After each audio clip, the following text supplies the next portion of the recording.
For today's video mga idol.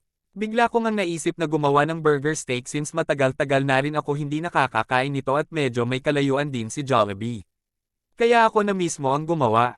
Andito pala mga idol yung mga ingredients na ginamit ko. Isang lata ng mushroom slice. Ulam burger regular at ulam burger crispy. Isang kutsara ng mantikilya. 1/2 cup ng cornstarch.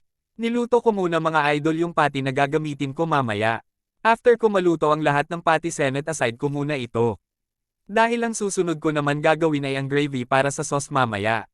Dito sinimulan ko na mga idol ang panggawa ng gravy. Una ko muna nilagyan ng mantikilya yung kawali. Nang tunaw na yung mantikilya nilagay ko na rin yung cornstarch at minkas-mikes lang. Dito mga idol kung gusto nyo na marami kayo gravy pwede nyo gayahin yung 1/2 cup na nilagay ko pero kung gusto nyo ng konti lang pwede nyo naman bawasan. After mag-well combine ng mantikilya at cornstarch pwede nyo nang lagyan ng tubig.